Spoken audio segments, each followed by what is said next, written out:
नमस्कार, मैं हूं शरद द्विवेदी और आज का हमारा मुद्दा है दिग्गज होंगे चॉइस या मिलेगा सरप्राइज। मध्य प्रदेश में राज्यसभा चुनाव के लिए अब तैयारियां आरंभ हो चुकी हैं और जल्दी ही हमें ये भी पता चल जाएगा कैंडिडेट्स कौन हैं। और इस बार बड़ी टफ एक प्रतिद्वंदिता है। सीनियर्स, उनको आप बिल्कुल रेस से बाहर नहीं कर सकते। चाहे कांग्रेस की बात करें तो कमलनाथ जी और दिग्विजय सिंह जी लगातार रेस में आगे हैं, और बीजेपी की भी बात करें तो वहाँ भी कैलाश विजयवर्गीय जी का नाम भी चल जाता है, कभी डॉक्टर नरोत्तम मिश्रा जी की भी बात हो जाती है। तो सीनियर्स की क्या रणनीति है दोनों पार्टियों की? अगर ये सीनियर्स होंगे तो क्या स्ट्रैटेजी है, और सीनियर्स नहीं होंगे, युवा होंगे या फिर मध्य प्रदेश के बाहर के कैंडिडेट होंगे? बड़ा दिलचस्प होगा राज्यसभा को इस नज़रिए से देखना कि क्या मध्य प्रदेश के ही प्रत्याशी इस बार बीजेपी चुनेगी, और कांग्रेस के लिए तो विकल्प मध्य प्रदेश के प्रत्याशी चुनने का ही है। इससे पहले कि हम डिबेट शुरू करें, हमारी ये रिपोर्ट देखिए, उसके बाद फिर डिबेट की तरफ चलेंगे। इन दिनों देश की राजधानी दिल्ली में एमपी के दिग्गजों का डेरा है। बीजेपी और कांग्रेस दोनों में राज्यसभा उम्मीदवार को लेकर मंथन का दौर चल रहा है। आंकड़ों के गणित के हिसाब से 3 में से 1 सीट कांग्रेस को मिलनी है, लेकिन यदि समीकरण बिगड़े तो ये सीट भी बीजेपी के खाते में जा सकती है। लिहाजा उम्मीदवार चयन में कांग्रेस पूरी सतर्कता बरत रही है। पूर्व मुख्यमंत्री कमलनाथ, पूर्व मुख्यमंत्री दिग्विजय सिंह, प्रदेश अध्यक्ष जीतू पटवारी, नेता प्रतिपक्ष उमंग सिंगार समेत कमलेश्वर पटेल और अरुण यादव भी दिल्ली पहुंच चुके हैं। बताया जा रहा है कि पार्टी नेतृत्व सभी नेताओं की राय जान रहा है। कांग्रेस की कोशिश है कि उम्मीदवार ऐसा हो जो संगठनात्मक और राजनीतिक दोनों स्तर पर संतुलन साध सके। सूत्रों की माने तो अगले 2-3 दिनों में कांग्रेस अपने उम्मीदवार के नाम पर अंतिम मोहर लगा सकती है। पार्टी के वरिष्ठ नेतृत्व और मध्य प्रदेश कांग्रेस कमेटी बहुत अच्छा उम्मीदवार राज्यसभा के लिए भेजेंगे। जहां तक आपका सवाल है क्या युवा जाएगा, तो हाँ, युवा नेतृत्व को भी मौका दिया है। जीतू पटवारी जी युवा नेतृत्व हैं, उमंग सिंगार जी युवा नेतृत्व हैं जो कि नेता प्रतिपक्ष हैं। इस और भी पार्टी सोच सकती है, और जहां तक वरिष्ठों का सवाल है, उनमें से भी कोई जा सकता है। ये तो सामूहिक निर्णय है, पार्टी मिलकर निर्णय लेगी कि पार्टी के लिए क्या बेहतर हो सकता है। युवा जाए, बेहतर वरिष्ठ जाए, हम सब लोग मिलकर उस निर्णय के साथ हैं। इधर आत्मविश्वास से भरी बीजेपी भी पूरी रणनीति के साथ आगे बढ़ रही है। प्रदेश अध्यक्ष हेमंत खंडेलवाल ने दिल्ली में वरिष्ठ नेताओं से मुलाकात की है। सीएम मोहन यादव भी राष्ट्रीय राजधानी में मौजूद हैं। राजनीतिक गलियारों में इन मुलाकातों को राज्यसभा चुनाव से ही जोड़कर देखा जा रहा है। चर्चा में पूर्व मंत्री लाल सिंह आर्य, कैबिनेट मंत्री कैलाश विजयवर्गीय और केंद्रीय मंत्री जॉर्ज कुरियन के नाम सामने आए हैं। हालांकि बीजेपी की तरफ से फिलहाल कोई संकेत नहीं मिला है।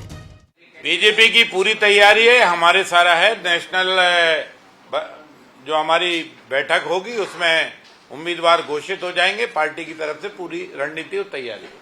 अब कमलनाथ जी के नाम पर मैं कुछ नहीं कह सकता, पर मैं इतना कह सकता हूं कि जीतू पटवारी जी और राहुल गांधी जी के रहते हुए कमलनाथ जी राज्यसभा जा पाएंगे, इसकी संभावना कम है। राज्यसभा चुनाव भले ही संख्या बल का गणित हो, लेकिन राजनीतिक दल इसे बड़े संदेश और भविष्य की रणनीति से जोड़कर देखते हैं। कांग्रेस जहां एक नाम पर सहमति बनाने की कोशिश में जुटी है, वहीं बीजेपी सरप्राइज फैक्टर के साथ मैदान में उतर सकती है। फिलहाल सबकी नजरें दिल्ली में हो रही बैठकों पर टिकी हैं। चलिए हमारे सवाल देख लीजिए।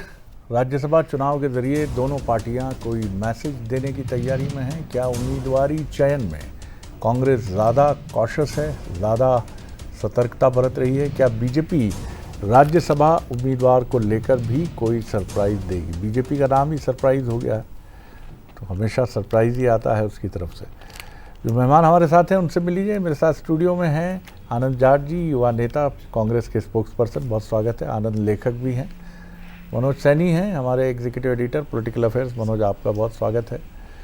और राजेंद्र भारती जी हैं, पूर्व विधायक हैं, भारतीय जनता पार्टी का प्रतिनिधित्व करेंगे, उनका भी बहुत स्वागत है। मनोज, राज्यसभा में सरप्राइज़ होगा या किस तरह का चॉइस होगा ये तो जल्दी ही सामने होगा, लेकिन कांग्रेस के लिए एक अच्छा मौका है कि वो एक बेहतर चयन के साथ एक मैसेज दे। युवा नेतृत्व है, इसलिए पता नहीं क्यों मन कहता है कि राज्यसभा के लिए सीनियर पर ही दांव लगाएगी कांग्रेस। अब ये पता चलेगा आगे जाके क्या सोच रहे हैं वो। और बीजेपी के लिए तो सरप्राइज ही एक शब्द जहन में आता है कि कोई चौंकाने वाला ही नाम होगा। कैसे देखते हैं? निश्चित रूप से शरद जी, आज देखिए दोनों ही दल के प्रमुख दिल्ली में हैं। चाहे दिग्विजय सिंह जी की बात करें, कमलनाथ जी या फिर जीतू पटवारी जी, सभी अचानक जो भी या पहले का निर्धारण रहा होगा तो दिल्ली पहुंचे हुए। दूसरी तरफ पहले से तय था कि हेमंत खंडेलवाल जी को जाना है। आज उनकी सुबह मुलाकात हुई है नितिन नवीन से, पीएल संतोष से, और उसके बाद अब मुख्यमंत्री डॉक्टर मोहन यादव भी दिल्ली पहुंच गए। तो दोनों नेता सत्ता और संगठन के दिल्ली में ही हैं और ऐसा कहा जा रहा है कि 5 तारीख के आसपास लगभग ये तय हो जाएगा। लेकिन बीजेपी थोड़ा सा देखना चाहेगी, टटोलना चाहेगी कि कांग्रेस का प्रत्याशी कौन आ रहा है। यदि कमलनाथ नहीं आते हैं, जो चर्चा है कि कमलनाथ पर बहुत ज़्यादा, सबसे ज़्यादा आगे कहीं नाम है, क्योंकि दिग्विजय सिंह भी ऐसा कह रहे हैं कि उनको सपोर्ट कर रहे हैं। और अब यही बात राहुल गांधी और बाकी केंद्रीय नेतृत्व को करना है कांग्रेस के भीतर कि किसका नाम आगे बढ़ाया जाए। चिंता दूसरी भी है। हाल ही में आप देख रहे हैं पश्चिम बंगाल से जिस तरह की खबरें आ रही है, और अलग अलग राज्यों में, जहां उड़ीसा और बाकी राज्यों में हमने देखा कि सेंध लग गई थी, तो वो सेंध को लेकर भी ये कहा है कि एक भी विधायक इधर उधर नहीं होना चाहिए। ये राहुल गांधी और खड़गे साहब की तरफ से बार बार कहा जा रहा। तो ये भी कांग्रेस के भीतर चिंता है। लेकिन जहाँ तक बात बीजेपी की है तो एक चेहरा तो रिपीट हो सकता है, जॉर्ज कुरियन या सुमेर सिंह, लेकिन एक चेहरा कोई चौंकाने वाला होगा जिसका शायद हमें कह नहीं सकता मैं कौन होगा, लेकिन निश्चित रूप से एक चेहरा चौंकाने वाला होगा बीजेपी की तरफ से। और तैयारियां उसी तरह की है, फिर भी सामंजस्य दोनों तरह बिठाने का प्रयास किया जा रहा है दोनों पार्टी की तरफ से। भारती साहब, किस तरह से बीजेपी की तैयारी है? जाहिर तौर पर तैयारी मजबूत ही होगी। मनोज इंडिकेट कर रहे हैं, संकेत दे रहे हैं कि एक चौंकाने वाला नाम होगा, एक जो जिस पर चर्चा चल रही है, यानी जो मीडिया में नाम सामने आ रहे हैं वो हो सकता है। ये सारी चीज़ें तो खैर भविष्य के गर्भ में हैं, पार्टी नेतृत्व के जहन में है, उनके मस्तिष्क में है। कैसे देखते हैं आप राज्यसभा के चुनाव को? और कोई गड़बड़ अड़बड़ करने का तो मन नहीं है फिर भारतीय जनता पार्टी का? नहीं शरद जी, देखिए सैनी जी की समीक्षा से ही सारी बातें बड़ी स्पष्ट हो जाती है कि चूंकि भारतीय जनता पार्टी का तो कहना चाहिए कि पूरी तैयारी के साथ में जो बेहतर से बेहतर हो सकता पार्टी उस पर निर्णय लेगी, और जिसको भी प्रतिनिधित्व दिया जाना है वो पार्टी के नेतृत्व के पास में बड़ा स्पष्ट जो है खाका बना हुआ है। लेकिन सभी जगह चर्चा का विषय अगर बनती है तो कांग्रेस ही बनती है। मैं आपसे यही अनुरोध करना चाहता हूं कि चूंकि जब कांग्रेस पार्टी के पास में 62 का समर्थन है और 4 अधिक मतलब मतों की संख्या है, और उसके बाद भी घबराहट बनी हुई है, और फिर ये विचार किया जा रहा है कि कोई टूटना ना चाहिए, तो टूटना चाहिए इसकी परिस्थिति और स्थिति कांग्रेस ही स्वयं मतलब प्रदर्शित कर रही है। तो सारा चिंता का विषय कांग्रेस को है। और कांग्रेस में देखिए पूरी एक व्यवस्था को लेकर के दिल्ली और भोपाल जैसे मैराथन दौड़ होती है, सारा क्षत्रप नेता और सारे नेता राज्यसभा के चुनाव को लेकर के ऊहापोह क्या होना है क्या नहीं होना है, सभी अपनी अपनी जो है एक अनाज पर बीमार की जो कहावत है उसको चरितार्थ कर रहे हैं। तो क्या एक भी संदेश कांग्रेस पार्टी दे पाई कि ये चुनाव हमारा नेतृत्व का है? जी चलिए, अब जोड़ेंगे उनको फिर, कुछ तकनीकी चुनौती है। लेकिन अब कांग्रेस का चिंतित होना क्यों स्वाभाविक नहीं? ना आंधी है, ना तेज़ हवाएं चल रही हैं, आम टपकना शुरू हो जाते हैं, नीचे लपकने वाला भी अब तो कोई नज़र नहीं आता। टीएमसी का मंजर तो यही बता रहा है कि अब तो अपने आप टूट जाते हैं, अपने आप जुड़ भी जाते हैं और एक स्वतंत्र धड़े के रूप में विधानसभा में खड़े भी हो जाते हैं। साहब हमको मान्यता दे दीजिए। यानी अब ये एक नया फॉर्मेट है कि बीजेपी में शामिल होने की ज़रूरत नहीं है, इतनी बड़ी संख्या में आइए कि दल बदल कानून के दायरे से बाहर रहिए, अपना बढ़िया एक अपना स्वतंत्र स्वरूप रखिए, और बाकी तो समझदार हैं सब। आनंद जी क्या कहेंगे आप? जी देखिए, राज्यसभा का चुनाव जो 18 जून को है उसके लिए कांग्रेस पार्टी की तैयारी पूरी अच्छी है, और कांग्रेस का एक एक विधायक एकजुट है और हम एकजुटता के साथ एक अच्छा चेहरा मध्य प्रदेश से राज्यसभा में देंगे, जिसको हालांकि मैं अभी नाम बताने की स्थिति में नहीं हूं, क्योंकि पार्टी का जो केंद्रीय चुनाव समिति है वो इस पर अंतिम मोहर लगाएगी और मध्य प्रदेश के सभी नेताओं से इस बारे में विचार विमर्श हो रहा है। विधायकों से भी बातचीत लगातार पार्टी हाईकमान की जारी है। उसके बाद हम निर्णय लेंगे।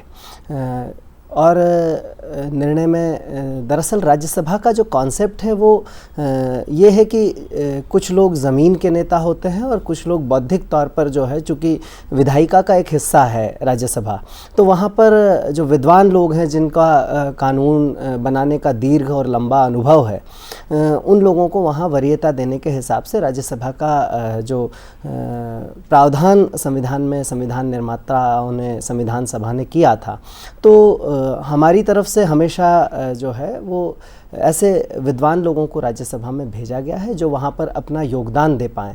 ऐसे लोग नहीं जो हाँ में हाँ मिलाकर जो है भाजपा की तरह, जिनका कोई ज़मीन पर अस्तित्व नहीं है, जिनका कोई इस तरह का काम नहीं है, उन लोगों को हम वहाँ जगह नहीं देते हैं। तो आप देखते रहिए, आपको बहुत अच्छा चेहरा मध्य प्रदेश से कांग्रेस की ओर से मिलने जा रहा है।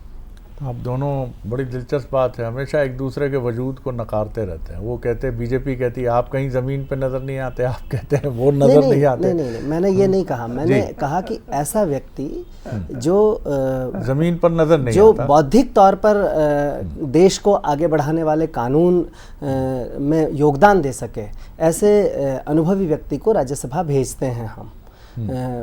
बहुत सारे ऐसे उदाहरण हैं। बाल कवि बैरागी मध्य प्रदेश के ही थे, जो कवि थे, साहित्यकार थे, लेकिन उन्हें राज्यसभा हमने दी। तो ऐसे बहुत सारे उदाहरण हैं। अब जब कमलनाथ जी की चर्चा हो रही है तो कमलनाथ जी के पास संसदीय ज्ञान और परंपराओं का लंबा अनुभव है। बिल्कुल। भारती साहब, आपकी बात अधूरी रह गई थी, जल्दी से पूरी कर लें, फिर मैं मनोज की तरफ चलूँ। मैं यही अनुरोध करना चाहता हूं कि कांग्रेस को तो अभी बहुत कुछ जनता के बीच में पारदर्शिता के आधार पर अपने नेतृत्व और अपनी क्षमता और अपने धैर्य का प्रदर्शन करना अभी बाकी है, क्योंकि हर किसी स्थिति को मजाक और सार्वजनिक चर्चा का विषय बनाने का मुद्दा तो कांग्रेस के पास रखा हुआ है। अब चूंकि स्वयं आनंद जी बोल रहे हैं और बता रहे हैं कि भाई अनुभव वाले व्यक्ति को ही महत्व दिया जाएगा, तो इसका मतलब ये कि आपने स्पष्ट कर दिया कि जो छत्रप वाली कांग्रेस, उन्हीं को मौका दिए जाने का हमारी पार्टी की प्राथमिकता है। चाहे वो दिग्विजय सिंह हो, दिग्विजय सिंह जैसे अगर हट जावे तो कमलनाथ जी हो जावे। तो ये जो कहना चाहिए, दोनों भैया, बड़े भैया छोटे भैया, कि कांग्रेस के आधार पर ही निर्णय लिए जाना है।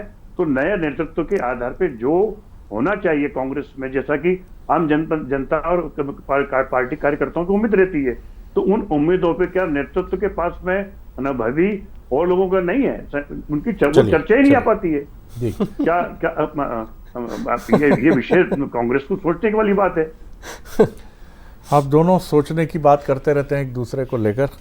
जनता क्या सोच रही है वो ज़्यादा महत्वपूर्ण है, क्योंकि वो जो सोच रही है उसके मन में क्या है ये हमें 2028 में एक बार फिर मालूम पड़ेगा। राहुल भैया कहीं चर्चा में नहीं आ पा रहे हैं। चलिए मेरा एक अनुरोध है, राजेंद्र जी बहुत वरिष्ठ हैं, आप बहुत वरिष्ठ हैं। मेरा कहना है आलोचना का भी एक मौसम होता है। जैसे 4 मौसम हैं, दोनों पार्टियों के लिए समान रूप से लागू है। मतलब पूरी आलोचना इस कार्यक्रम के 20-22 मिनट, मेरा निवेदन सुन ले, 20-22 मिनट अगर आलोचना क्योंकि ये सभी कांग्रेस के वरिष्ठ नेताओं में, बुद्धिजीवियों में और विधायक की कार्यप्रणाली के मर्मज्ञ लोग हैं, लेकिन ये चर्चा में नहीं आ पाते। ये कांग्रेस की चिंता का विषय होना चाहिए, ये मेरा आग्रह है। जी बोल लो आनंद, जल्दी से बोलो। मैं बस इतना कहूँगा कि भाजपा लंबे समय तक विपक्ष में रही है, तो आरएसएस का भी हमेशा सवाल पूछने का जो काम रहा है, ये जिम्मेदारी जवाबदेही वाली चीज़ों को समझते ही नहीं है। बस सवाल पूछना है, चाहे सत्ता में हो चाहे विपक्ष में हो। अगर मैं आपसे कहूँ कि परिवारवाद की आपकी परिभाषा क्या है? नहीं, ये आप विषय पूछ रहे नहीं, हैं, आज नहीं के मैं विषय बता रहा नहीं, हूं कि हाँ, आप विषय क्या क्या नहीं। प्रश्न पूछ रहे ये हैं। विषय राहुल नहीं। भैया नहीं जाएंगे, ये नहीं जाएंगे, ये इन प्रश्नों का क्या लेना आप देना दोनों पार्टियों से मेरा निवेदन है, बात आरएसएस की तरफ चली जाती है, बात दूसरी तरफ चली जाती है, कांग्रेस की तरफ से, जवाबदेही जिम्मेदारी नाम की कोई चीज है, उस बीजेपी पर की बात तरफ से कीजिए दूसरी ना। तरफ चली जाती है। जो दर्शक दूसरी तरफ बैठा अपनी है पार्टी का कुछ पता नहीं है, केवल वो कांग्रेस कांग्रेस आप करना है। दोनों के लिए सत्य है ये बात। हम इस डिबेट में अक्सर देखते हैं कि 80% हिस्सा इसका एक दूसरे की आलोचना में जाता है। भाई आलोचना एक अच्छी चीज है लोकतंत्र में, लेकिन आपकी ताकत क्या है, बीजेपी की ताकत क्या है? आप राज्यसभा में किसे भेज रहे हैं? कांग्रेस राज्यसभा में किसे भेज रही है? आप कहें साहब कैलाश विजयवर्गीय जाएंगे तो किस काम के कैलाश विजयवर्गीय? आप कहें साहब दिग्विजय सिंह किस काम के? आपके यहाँ इसकी वो नहीं है, आपके यहाँ उसकी प्रतिष्ठा नहीं है। वो ऐसा लगता है कि कान पक गए हैं सुन सुन के यही सब कुछ नई बातें हो, नया नैरेटिव हो, नया कथन हो, तो चुनौती होती है। प्रतिदिन एक दूसरे की आलोचना करते करते ये भी कठिन हो जाता है मनोज की इसके बाद क्या बोलें। जैसे हम एंकर्स के लिए कई बार चुनौती हो जाती है कि अब क्या बोलें, नया क्या लेकर आएं, किस तरह से लुभाएं और आगे बढ़ाएं। लेकिन ये चुनौती से जूझना ही महत्वपूर्ण बात है। फिर राज्यसभा की तरफ आते हैं। ये बताइए कि कैलाश विजयवर्गीय जी का नाम जो उछला है, ये बड़ा महत्वपूर्ण एक प्रयोग है। इसका मतलब है कि आगे जाके उनको केंद्र में भी कोई दायित्व मिल सकता है, कैबिनेट का ही हो सकता है, ये संगठन का भी हो सकता है, और करीब आधा दर्जन मंत्री मध्य प्रदेश में कैबिनेट को लेकर ये अटकलें हैं कि वो भी उनकी जगह भी रिक्त हो सकती है। तो कुछ आएंगे, कुछ जाएंगे, और दिल्ली में बीजेपी की राष्ट्रीय कार्यकारिणी, मध्य प्रदेश में बीजेपी की कार्यकारिणी, तो काफ़ी हैपनिंग होगा जून। निश्चित रूप से होगा शरद जी, और कई जगह से ऐसी खबरें आती रही कि मंत्रिमंडल का विस्तार हो रहा है, ये हो रहा है, लेकिन हम लोग बंसल ने ये कहता रहा कि जून आते आते या जुलाई के फर्स्ट वीक तक ये चीज़ें पहुंच सकती है। उसकी वजह भी साफ है। एक तो राष्ट्रीय कार्य समिति अभी तक घोषित नहीं हुई। राष्ट्रीय कार्य समिति में मध्य प्रदेश से कौन जा रहा? तो जिन नामों की चर्चा है उनमें कैलाश जी का भी एक नाम कहीं सामने आता है, बीडी शर्मा का नाम सामने आता है, लेकिन बीडी शर्मा ऑलरेडी सांसद है। पर महत्वपूर्ण बात यह है कि राज्यसभा में कौन, हम राज्यसभा की बात कर रहे हैं, तो निश्चित रूप से कैलाश जी की चर्चा भी इसीलिए आई कि ऐसी खबरें हैं कि वो खुद अपनी मंशा जता चुके हैं कि मैं या तो संगठन में कोई अच्छी भूमिका निभा लूँ या फिर राज्यसभा या किसी भी जगह मैं दिल्ली पहुंच जाऊं। तो उनकी मंशा शायद ऐसी है, और बीच में उनकी मुलाकातें भी हुई, ऐसी खबरें भी आई, अमित शाह जी से भी मुलाकात हुई है, तो इसकी संभावना बन रही है। लेकिन फिर भारतीय जनता पार्टी तो कई बार चर्चाएं बहुत चलती, अटकलें बहुत चलती, नाम कोई दूसरा आ जाता है। लाल सिंह आर्य की चर्चा भी इसलिए आई क्योंकि वो एक 80 वर्ष से आते हैं, उस मोर्चा के वो राष्ट्रीय अध्यक्ष भी हैं, तो उनके नाम की चर्चा भी है जातिगत समीकरणों के आधार पर। लेकिन बीजेपी के लिए राज्यसभा इसलिए महत्वपूर्ण है कि राज्यसभा की संख्या बढ़ाना, जो तीसरी सीट की बार बार मध्य प्रदेश में चर्चा आती है, उसकी वजह भी यही है, क्योंकि कई ऐसे बिल है, कॉमन सिविल कोड है या बाकी जो बिल है वो सब पास होना, तो उसमें राज्यसभा और मजबूत हो जाए बीजेपी की, तो बीजेपी ये चाहेगी। दूसरी तरफ कांग्रेस भी ये चाहेगी। जो खबरें हैं मेरे पास कि कमलनाथ के नाम पर बहुत जगह से एक तरह से कहा जाए तो मोहर सी लग रही है, लेकिन राहुल गांधी ने बीच में बदलाव किया है कि नए लोगों को मौका देना चाहिए, जिसकी तरफ भारती जी सवाल उठा रहे थे। शायद यही विषय उनके भीतर है कि इसको कैसे समायोजित किया जाए। तो आने वाले दिनों में मुझे लगता है 2-4 दिन में ये सब चीज़ें स्पष्ट हो जाएंगी, लेकिन इसके संदेश बड़े गहरे जाएंगे मध्य प्रदेश से, ये तय है। देखिए, फिर भी अगर रैशनल तरीके से सोचें तो किसी युवा को राज्यसभा भेजने का क्या उपयोग है? जब उसके भीतर युवा शक्ति है तो उसे लोकसभा जाना चाहिए, उसे मैदानी कार्यकर्ता के तौर पर धूल उड़ानी चाहिए खड़े होकर। राज्यसभा जैसा मीडियम है कि ये इंटेलेक्ट्स का है, साहित्यकारों का है, और उन पके हुए राजनेताओं का है जिनके अनुभव का लाभ राजनीतिक दलों को सदन में मिले। जैसे कमलनाथ, दिग्विजय सिंह जी अपनी शैली के लिए धूम मचा चुके हैं वहाँ अपने वक्तव्यों को लेकर। कमलनाथ एक ऐसे राजनेता हैं जो फ्लोर मैनेजर के भी महारथी हो सकते हैं कांग्रेस के लिए। हाँ जी, और अभी एक बहुत बड़ी बात है कि कर्नाटका का जो भी चीजें सामने आई उसमें कमलनाथ की बड़ी महत्वपूर्ण भूमिका रही। तो ऐसा कहा जा रहा है कि उसका प्रति राजनीति में अजात शत्रु की छवि रखते हैं कि किसी भी पार्टी का, चाहे आपने देखा हो प्रधानमंत्री हो या फिर अमित शाह जी हो, नितिन गडकरी हो, कोई भी नेता विपक्षी पार्टी का, उनकी कांग्रेस की, और सर तीसरा नाम यदि कमलनाथ का आ जाता तो मध्य प्रदेश से वो सारी संभावनाएं भी खत्म हो जाती। आनंद जी, एक छोटी टिप्पणी, बहुत कम है, फिर मैं राजेंद्र जी की तरफ चलूं। जो बात मैं कहना चाहता था वो बात आपने बहुत हद तक कह दी कि कांग्रेस लीडर बेस पार्टी है, और जो लोग युवा हैं उन्हें ज़मीन पर अपने जैसा नेतृत्व तैयार करने में खुद को लगाना होगा, ये राहुल गांधी जी की तरफ से स्पष्ट निर्देश है। तो जो ज़मीन के नेता हैं, जो अभी दौड़ धूप कर सकते हैं, उनको आने वाले विधानसभा के लिए बहुत सारी जिम्मेदारियां दी जा रही है। साथ ही पिछले 20 वर्षों में पहली बार कांग्रेस पार्टी ने एक प्लान बनाया है कि हम लोकसभा की तैयारी भी साथ साथ कर रहे हैं, मध्य प्रदेश के लिए खास तौर पर। तो इस सब में जो है मैं समझता हूं कि हमारे यहाँ से बहुत सारे नेता जो हैं इस काम में लगेंगे और राज्यसभा का नाम जो है 1-2 दिन में तय हो जाएगा। वो दरअसल जब तक सीईसी से मुहर नहीं लगती है तब तक मैं नाम डिस्क्लोज नहीं कर सकता। राजेंद्र जी, कांग्रेस की तैयारी काफ़ी बेहतर है, ये तो नतीजे बताएंगे, लेकिन हाँ, कोशिश काफ़ी बेहतर नज़र आती है। और ये कोशिश कितनी कामयाबी की सीढ़ियां चढ़ती है। जी बोलिए जी। हमारी शुभकामना है कि कांग्रेस को अगर वास्तव में विपक्ष का रोल अदा करना है तो जैसा बोल रहे हैं वैसा चरितार्थ के रूप में दिखना भी चाहिए। अभी वर्तमान समय में और पिछले समय की जो जितने कार्यकलाप हैं वो तो जोड़ तोड़, और जितना भी मध्य प्रदेश में एक तमाशबीन के आधार पर कांग्रेस का प्रदर्शन रहा है, तो हम नहीं समझते कि जनता इसको कितना एक्सेप्ट कर रही है। जनता के बीच में जनाधार के आधार पर काम करने की शैली, अगर मान लो कुछ नहीं तो अगर विरोधी भी है तो उसे सीखना चाहिए। भारतीय जनता पार्टी से अगर कांग्रेस कुछ सीखना चाहे तो सीखे। और अभी भी यही हो रहा है ना कि छत्र से बाहर कांग्रेस जा ही नहीं पा रही है, और जोड़ तोड़ गणित। वो तो कह रहे हैं ना साहब कि अब तो लीडर बेस्ड पार्टी है। बताया लीडर बेस्ड पार्टी है। राजेंद्र जी, आप तो राजनीति शास्त्र के गहन विद्यार्थी हैं, वो कहां बाहर जाएंगे उस सिस्टम से?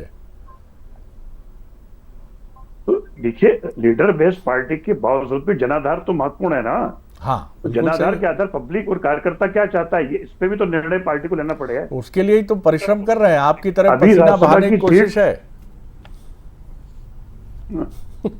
जी